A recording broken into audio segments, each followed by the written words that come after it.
crazy part about boundaries is that we spend so much time trying to shove round pegs into square holes. Boundaries will quickly define whether or not that relationship will work in the future. If someone's not willing to accept your boundaries, this isn't someone that you can probably count on long-term anyway. Boom. Welcome, beautiful people, and thank you for joining us on Till the Wheels Fall Off, a podcast by Two Faux Couple. I'm Matt. And I'm Paige. And we're here to inspire others, to bring you guys into our lives and tell you a little bit about our journey. Over 20 years together, we've learned a few things. We're going to work toward being the best version of yourself possible. We're going to dig into building a positive mindset, discuss mental health, addiction recovery, improving fitness, building businesses, and insight into what it takes to navigate life today.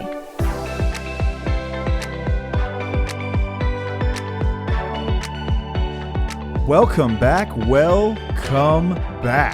to another episode of Till the Wheels Fall Off. I'm Matt. I'm Paige. And we're talking boundaries today. Yeah. If you had to go through our DMs and categorize the types of questions we get, I would say that boundaries consist of maybe even 50% of the questions that we get from people. Mm-hmm. And Paige is our resident boundaries expert because I put her in a position where she had to enforce quite a few of these things way back when. Yeah. So we're having a general boundaries discussion today. I think we could do 100 episodes on boundaries and the intricacies of boundaries and the different types of boundaries. But we're just going to get very general 30,000 foot view of boundaries today. Yes. So let's talk boundaries. Okay. Well, they're really meant for people pleasers. So am I a people pleaser? At one time, yes, for sure. Yes. And, not no more. I could not say no to anything. Like it was always yes. I didn't want any confrontation. So the purpose of a boundary is to protect yourself. It's not to punish or hurt anybody. It is literally to protect yourself and to basically get what you want in a way that is going to protect yourself. It protects your emotions, your values, your physical and mental health, and it allows you to communicate to others what is acceptable and unacceptable behavior. I like to think of boundaries as rules of engagement. Okay. For a particular relationship. I like that. Rules of engagement. So it'd be like starting a new job. They would give you a handbook. Yeah. Boundaries are sort of your handbook for people. Yeah. This is what I tolerate and this is what I don't. Yes. And they're for me. Yes. Let's go back and explore. You said something that I think needs to be reiterated, is that the purpose of a boundary is to protect me. Yes. It's not to control you. No. So many people get that twisted. Yes, they do. And there's a slight distinction between what is controlling others and what is not. So in general, like let's just pull back the curtain for a moment. At the end of the day, you're protecting yourself. But the consequence of that very well could be that person changing for the better for you. Absolutely. When it comes into, I think about us and the addict relationship, that was very much the case. Right. But I had to want that too. Yep. At some point, you had to be willing to stick by the consequence that you set forth by carrying out. It's not a threat either. It's not a threat. No. By carrying out your action right. to protect yourself. I was going to suffer a consequence because of that. Yes. That's not the objective, though. The objective is that you would have been better off. Yeah. You would have been happier. Yep. You would have been protected. And that's the point of a boundary. Yes. I just want to make that distinction because I think a lot of times when I get asked about boundaries, it's like, how do I get back at my wife? You know, it's how do I get back at this person? That's not how it works. How do I make this person stop drinking? How do I make this person treat me better? How do I make this person a more mentally stable human being? The reality is you can't make anybody do anything, but you can do things to protect yourself and maybe push them in the right direction. Right. Yeah. More often than not, when I meet with someone for the first time, they're struggling with drinking or they're just wanting to better themselves and there's someone in their life that's making it difficult. The discussion will focus around that person. I'm like, time out. I don't care about them. Yep. I want to know about you. Yes. Let's talk about you. How does it make you feel when this is going on? Right. What kind of fears do you have when this person does these things? Right. And let's focus on that. Let's focus on ways to improve that. We can't control them. Right. Can't control them. Right. But the scary part about setting boundaries, I think for a lot of people who are, codependent and like me and people pleasers, is that the follow through is extremely difficult for us.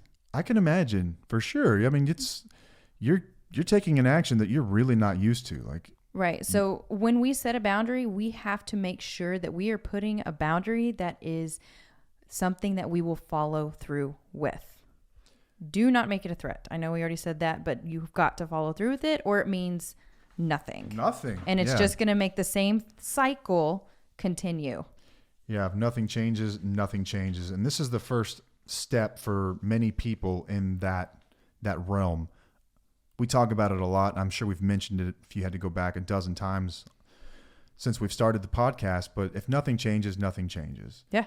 And boundaries are a way to put into motion change, Yes. to drive change. Yeah. If anything, for yourself, sometimes the other person gets the hint and they're willing, if the relationship's worth it to them, to make changes themselves so that it works for both partners. Right. And it takes a lot of practice. It takes a lot of patience. It takes a lot of work maintaining them too. Yes. And it's very uncomfortable to do for a while. But the more practice you do, the more you're like, it's kind of empowering to be able to put this in place because it's very healthy for everybody to put boundaries in place. No matter if you have an addict in your life or whatever, that boundaries go for kids as well. I mean, it's for all relationships. Absolutely. We've got a formula here that we're going to work through. So follow along with us as we go through the formula for setting boundaries. Yeah. Paige, I would like you to run us through this. Okay. So the first thing that you want to start with is an I feel statement. Let me backtrack for just a second. Don't start sentences with you.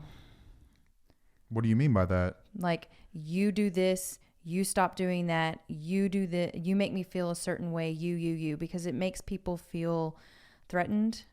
Yeah, it's an argument now. Right. It's like an argument. It's pointing fingers It's about at somebody. them, Right. not you. Not you. Remember, boundaries are about us. Right. So we have to start this sentence off with I feel because it's really a feeling that you're feeling. So when you say I feel, this is about not your opinions or your thoughts. It's an actual emotion. So if you want to look up a feeling wheel, look up a feeling wheel. Oh, I remember the feeling wheel. Heck yeah. Oh, I'm gonna take us down memory lane for just a moment here and digress.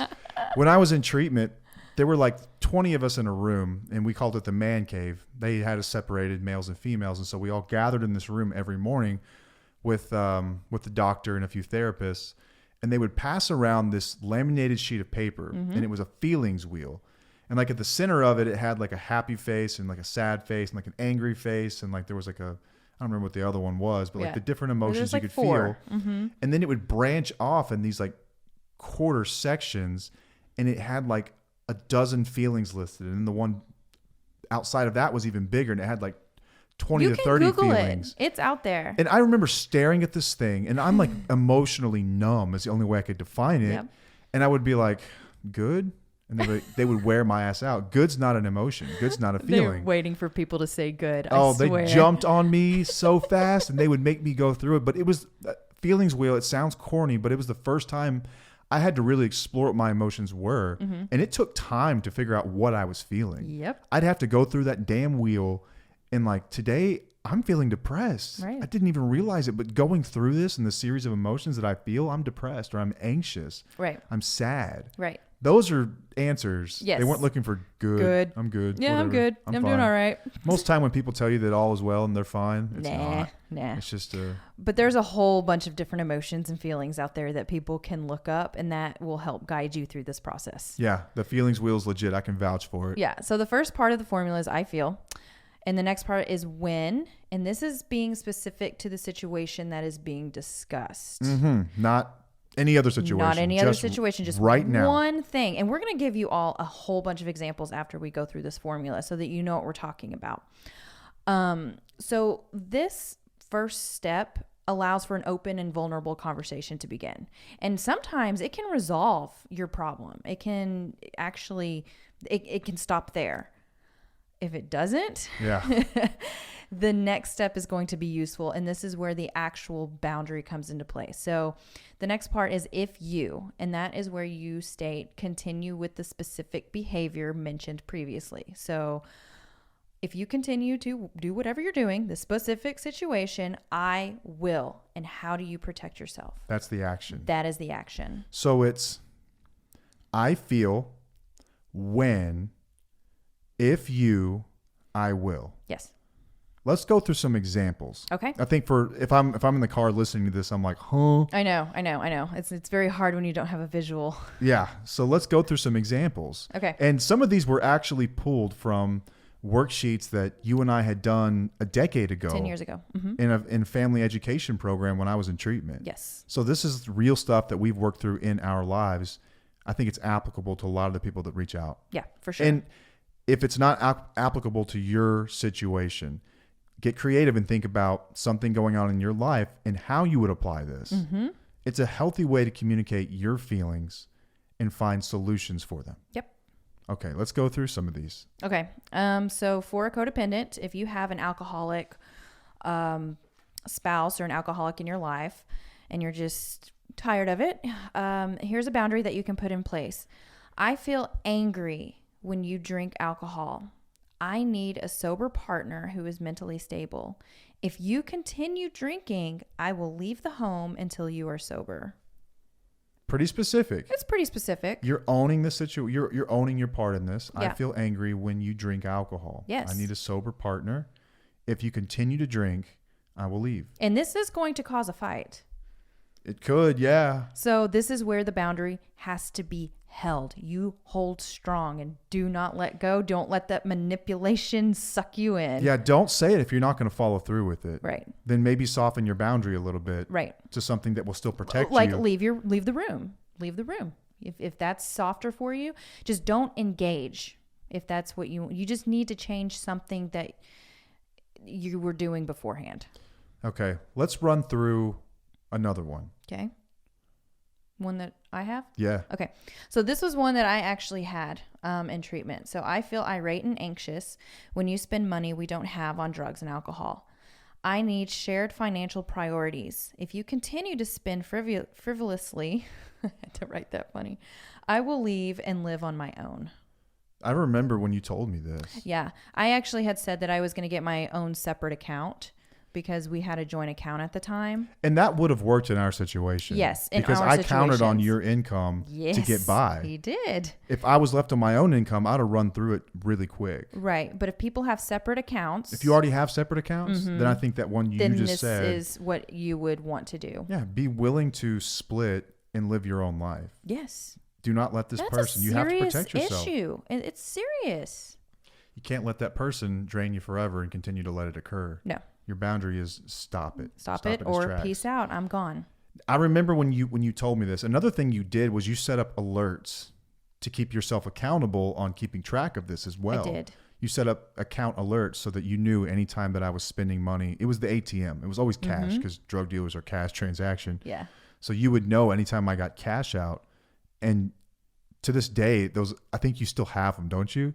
Yeah. And if I ever get cash out, it'll trigger you. Oh, It's it's like, a oh my trigger. God. Yeah. Remember that feeling of feeling Yes. so upset and angry at you for getting money out of the ATM. That was But now it's to almost the like- last straw. Oh Now my it's God. to like to pay the yard guy or something. Yeah, Like no, totally it's fine. normal stuff. Yeah. And even then I wouldn't, if you started getting drugs or whatever, I know that I'd be out. Gone. Yep. All right. So I'm going to do one more and then you can do yours. Okay. Okay. So another one is going to be, I feel disrespected when you yell at me. I need to be treated like a human being. If you continue to yell at me, I will leave the room and end this meeting Boom. or this conversation. End this conversation. Just don't yell at me. Yeah, if Don't engage. If you have someone in your life, and this was me at one point, like a wrecking ball in a room, who is disrespecting you, who is taking conversations too far, who's getting ugly and they're getting vulgar with you, you have the right to protect yourself. And walk away. You don't have to take this crap from people. No.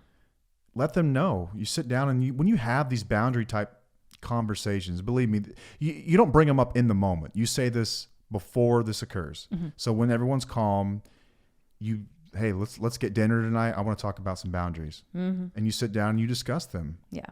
Back to back, discuss them, respecting each other's space, but understanding this is for me. Right. I need this. Right. These are the rules of engagement for me. Right. For a relationship with me, this is what it looks like. Even if you'd need to do this with a mentor or a therapist or somebody in there too, like as a mediator type person, depending on the situation, that might be safe for you as well. So I have some that I've written down. It's some stuff that I've lived through and some stuff that I've seen with a lot of folks that I've worked with. So newly sober, freshly sober, or I can sort of compare this to someone who's trying to make any sort of major change in their life and you're not being supported by your spouse. So whether it be losing weight and what they're eating around you, or drinking around you if you're trying to stop drinking, you're not asking them to stop because they need to stop too. You're asking them to stop because it's protecting your goals. Right. This is protecting me. So this is what it looked like. This is what I've told several people to do. This, like I said, this is something I've lived through, but this is what I tell a lot of folks to do. So I feel anxious when you drink around me. I need to be in a sober, friendly environment. If you continue to drink around me, I will need to remove myself from that environment. So that might mean taking separate cars somewhere. That might mean having a plan to leave a party. Yep. Whatever that may look like, because I need to protect my sobriety. That's the most important thing to me right It's now. number one. And if I'm in a home where it's still being consumed, I don't need to be in that environment. Yeah. That's totally valid. Absolutely. That's fine. Absolutely. I didn't drink for a while when you came home. Here's the crazy part about boundaries, is that we spend so much time trying to shove round pegs into square holes. Boundaries will quickly define whether or not that relationship will work in the future.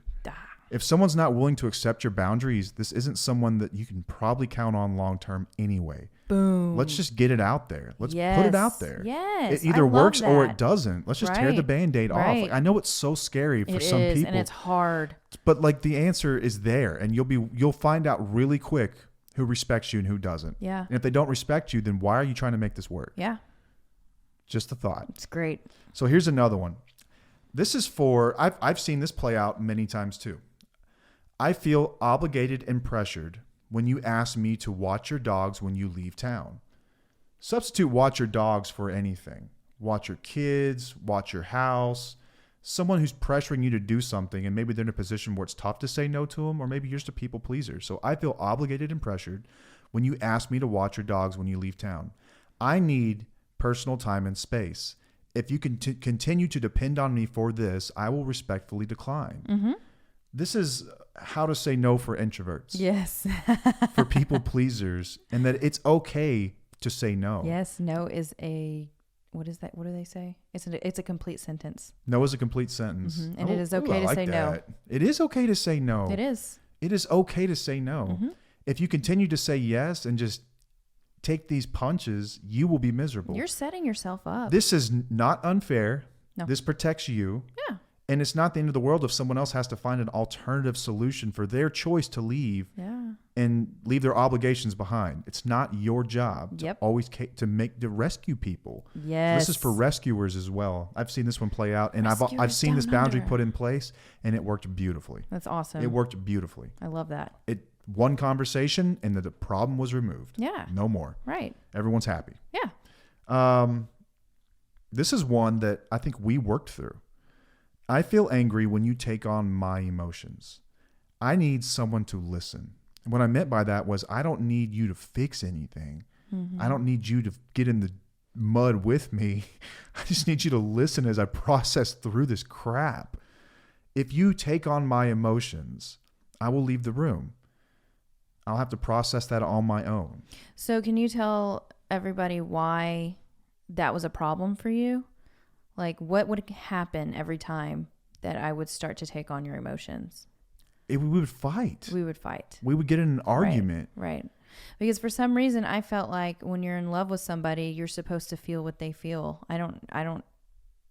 That's been a long year's worth of processing. So that's a damn good boundary, though, babe. Here's another one I've seen with people that I've worked with, especially in early sobriety. But again, you can work this however you want. If you are trying to get healthy and you know it's best for your health, and this is what's best for your mental health as well, and you don't have someone supporting you, here's a boundary.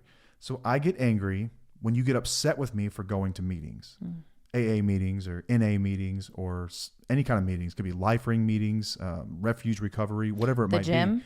It could be the gym. It could be when I'm eating my healthy meals. It could be Book club? any of this stuff. Right. I need to work my program. if you continue to get mad at me, this was for me in this instant, going to meetings, I would move in with my parents. Yeah. I will remove myself from the home until things work themselves out, or they don't. Right. So maybe I can think of off the fly what that might look like if maybe you're just trying to go to the gym and be healthy and your spouse isn't supportive, they're belittling you, or they're just making it really difficult for you. Have a conversation that I feel angry when you get mad at me for working my program. For bettering myself. Right. If you continue to do this, I will remove myself from the room. I will remove myself from our social circles. Mm-hmm. I will live my life the way I know is best for me to protect myself. Right. And there's nothing wrong with that. No, that is okay. For a long time, we lived in this sort of like gray area where one of us was doing that and the other wasn't. Yep. And it was actually me who was doing it and you weren't, which Right. I don't think anyone listening would think that, but Yeah. like I was trying to get healthy and I was trying to live my life, and she would wear me out for this crap I was eating or for what I was doing or going to the gym and my gym friends, my gym people. It's like, this is really important to me. Like I'm getting better because of this. And I didn't set up a hard boundary.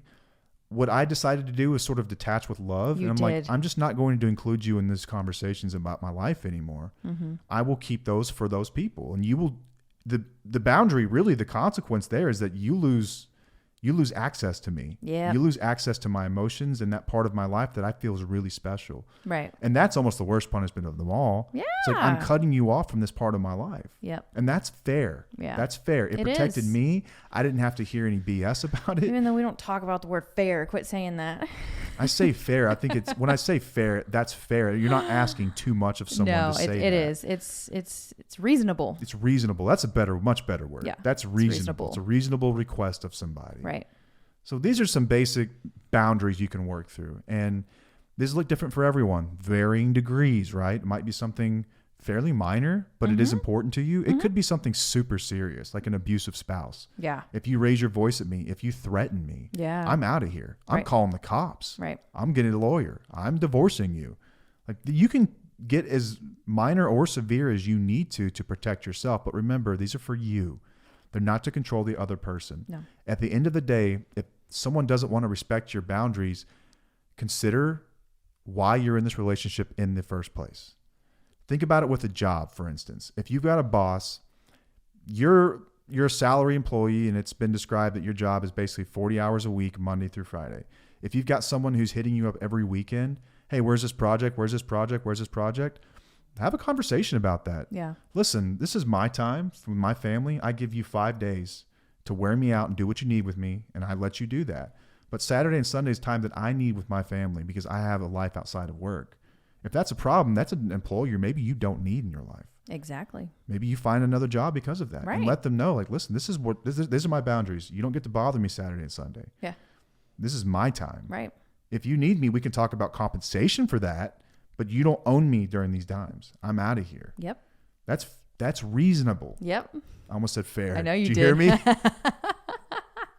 Okay, I think this is a great discussion for just high-level boundary setting. And like I said, we could do We have so much information on boundaries. tons because people have a million questions about boundaries. They because do. Everyone's is a little bit different. Their situation's a little bit different. A lot of people don't set them anymore, and it's so important. It's tough. These are rules for engagement, and at the end of the day, it's this formula we've just walked you through. It's how to say no. Yeah. It's how to say no. You're Yeah. not going to do this to me. I'm not going to take that anymore.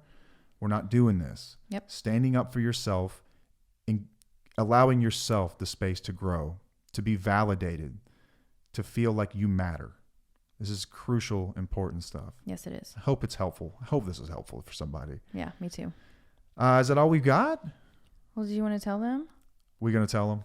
Okay. You, We'll do it. well, no, okay. Okay, so we are currently building out a community, and we're super excited about this. I've been hesitant about saying anything because, I was just saying, like, give them a little taste. okay, a little taste of this is that this boundary setting exercise we worked through just now is a worksheet. It's several pages long, and we will make this available to all of our listeners for free. Mm-hmm. Anyone who is interested will be able to join a group soon. Details to follow. We'll get access to us. We'll get access to other people who are doing the same things you're doing. Yes. So what we find is as people reach out to us, because we're kind of like the center for this, right? So we're at the center of it, and there's people all around the periphery, and they're reaching out to us. And I'm like, man, Sally just called me, and her and Susie are going through the same thing. We've got to get them connected too. Yep. So we can in a safe space. Right. Safe space where everyone's been vetted and they're legit. Yeah. And they're working through common problems to build this really safe community where we can work on this stuff together. Right. And you get in more depth with what we're talking about every week. Yeah. We'll talk live Q&As with people who have access to us. We'll put together lots and lots of documents and things like that for people to run through, ask questions about how did you use this? How'd you apply this? Yeah. And we'll keep you all updated on what we do. It's super exciting. Like this is TUFO. Like it's in the works. Like I don't want to reveal everything, but this thing's going to be huge one day. Like when we started TUFO, it's like, okay, let's talk 5 years from now. What's this going to look like? It's going to be crazy. Mm-hmm. It's going to be wild. And I love that it's small and people are growing with us and we can be patient while it does, but we're going to give, as we're ready and as we feel like listeners ready and we've got the right people, then we will unfold this. And this is part of the plan is building this community. Yeah. And for a free community for people to come in, get to know each other, get to know us better, and get access to tools. Yep. I'm excited about it. Me too. So hopefully by next episode, we'll have more info on this. But as it stands right now, here's a taste of it. Yep. And I just wanted to, we have, if you're watching on YouTube, Matt says I look like a dinosaur today. Yeah. Have you guys ever seen Dinosaurs, that show from the early mid-90s? Heck yeah. Robbie, the teenage son with the cool jacket. Yeah. Her hair looks just like Robbie's hair. Yeah. And I didn't even know that until he came in. I have bubble braid. She was getting something out of the fridge. I was like, your hair looks cool. I was like, no, you're like, hey, remember Dinosaurs? No, you said you look like a dinosaur. And I was like, what? And he's like, oh, you look like Robbie from Dinosaurs. Like, awesome. Oh, okay. Thanks, dear. I appreciate that. So I don't know if I'll ever do my hair like this ever again. It's a really cool hairstyle. I think it looks like a mohawk. But from the side, it kind of looks like a mullet. But anyway, I was proud of myself because I don't do shit like this. Like, I don't do hair. I don't do anything. And I did it. I like it. It looks good. Okay. Anyway. Okay. Until next time, you can find us on social media. We are on everything now. Let me see if I can get them all right.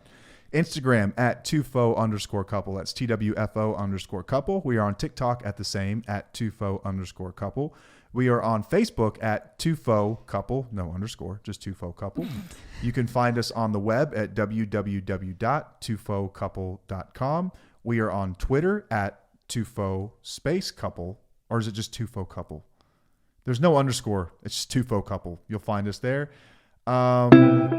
We are on... Just search TUFO couple YouTube, or till the wheels fall off. YouTube. You can check we're us on Twitter. On Wait, did you already say Twitter? I said Twitter. Okay. You ignored it. I you did. left me hanging because as I was trying to remember the handle. All of this is just like, okay, we're just going to give y'all our link tree next time.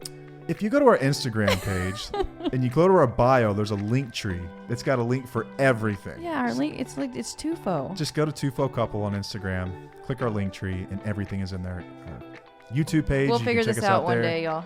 We'll get this down. We'll get this down, Pat. But that's what we've got this week. Hope you've enjoyed it. We hope it's been helpful for you and answered some questions around boundaries. So until next time, I am Matt. I'm Paige. And we'll see you. Bye.